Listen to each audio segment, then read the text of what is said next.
My name's Emily, and I have a few pets, I should say. So I have 3 dogs, 3 guinea pigs, a rabbit, a bearded dragon, a tortoise, and fish, and 2 hamsters. All our animals kind of get along, so the dogs don't bother the guinea pigs or hamster or anything like that. So it's pretty easy for everyone to be together.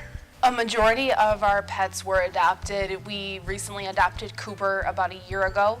On the 31st, so Halloween. We fostered him originally and someone adopted him but brought him back. So that's when we got him. Lambie, it's going to be 3 years with her in January. We adopted her because she had a little sign on her cage that said, "My owner died and I'm really sad."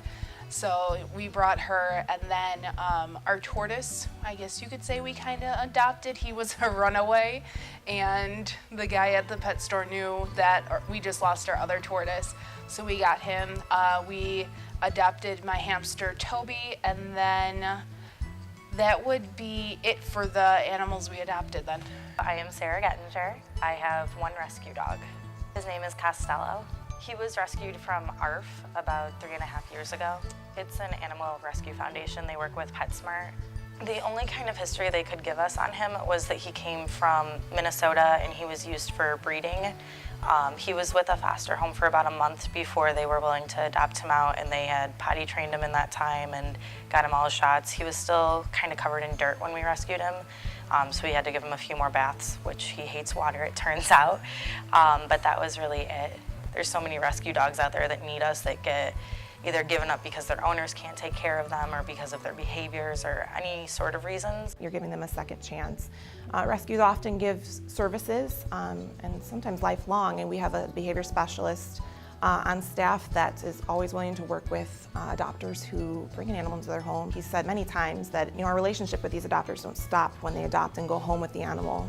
It's lifelong. These animals develop different behaviors in different settings, and or maybe they want to reach goals. So we offer resources for adopters. We set them up for success with vet visits, and we actually start training from this level.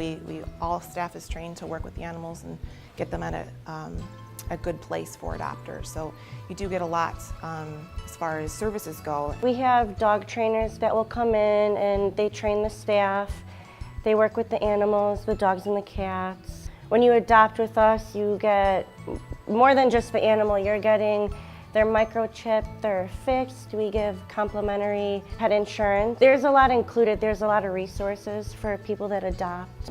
When you buy animals, they're at the stores for a reason. People are breeding them for a reason. And for people that work at shelters, we realize that that's not fair and that's wrong. And animals deserve better than that, essentially. So adopting is always going to be the best way. They're always healthy.